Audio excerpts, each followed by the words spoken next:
Hey everyone, how you doing? Good. Fantastic. How's the weather in Chicago?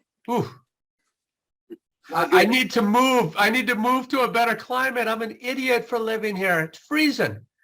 Well, you're at a pretty good school, so you're in good company, and they seem to be allowing you enough freedom to make excellent use of your time. So thank you. Yeah, well, thanks for joining us today. It really is an honor for us to hear of from someone of John's caliber. John is the Kenneth C. Griffin Distinguished Service Professor at the University of Chicago. And John has done just wonderful consulting for a host of firms. You might have heard of some of them: Facebook, Uber, Lyft, Walmart. Is Tinder in the list too? Tinder is in the list, but let's keep that secret because I'm not a consumer of that product. Okay, we'll cut that. We'll cut that. Cut that out of the video. Yeah, so the group here is mixed. So some of those in attendance have read the book. We certainly had a wonderful time going through the book in our reading group. And I would say that your book is just dead center of our interest scope. But there are some here today that may not have read the book. And so I was hoping that you could just give us a brief talk about who the book is written for and what people can expect between the pages. So the question was, who did I write the book for and what will people find in the pages? So I think it's essentially written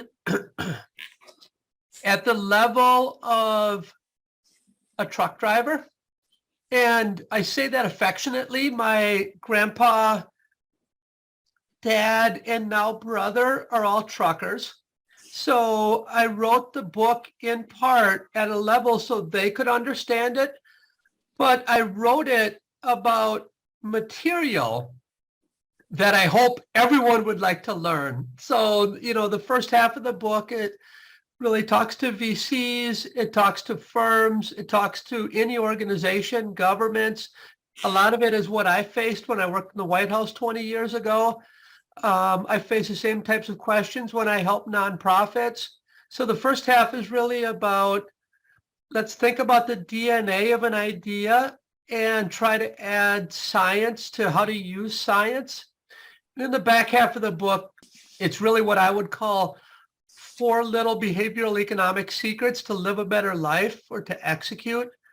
And there, I mean, all of you probably know, what comparative advantage is, how to think about incentives, both financial and non-financial incentives, how to think about opportunity cost of time, which most people get wrong. And that was a fun chapter to write because, in a lot of cases, you were raised in Michigan, I was raised in Wisconsin, and my dad would always tell me, the old Vince Lombardi line, winners never quit, quitters never win. And I was really fooled by society that quitting is bad. So, I talk about that, and I also talk about the error that we all make, which is neglecting our opportunity cost of time. And when you put those two together, they're really potent because it means that we tend not to quit enough.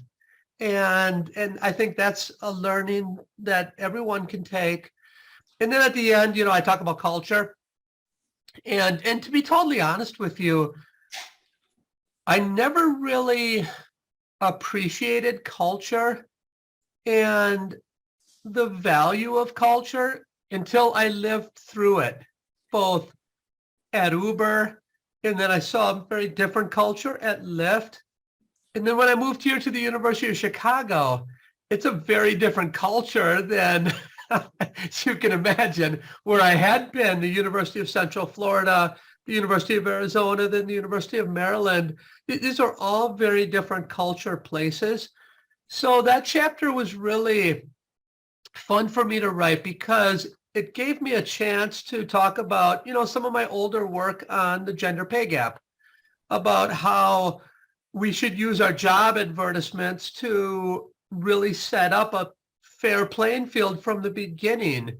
And a lot of times when we write an ad or talk about the compensation scheme, it's tilted, and it tends to be tilted toward the man.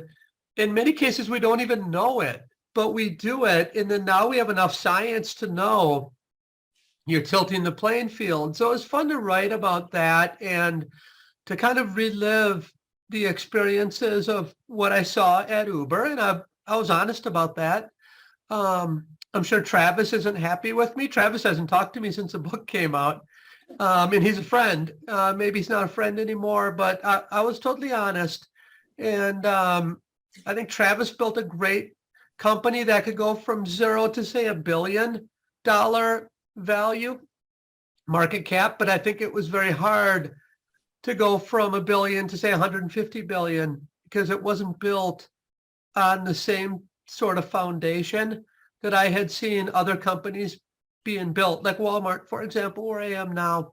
Okay, so that's a long way of saying I've tried to write the book for everyone, but that's many times a mistake, because when you write a book for everyone, that means it's for no one.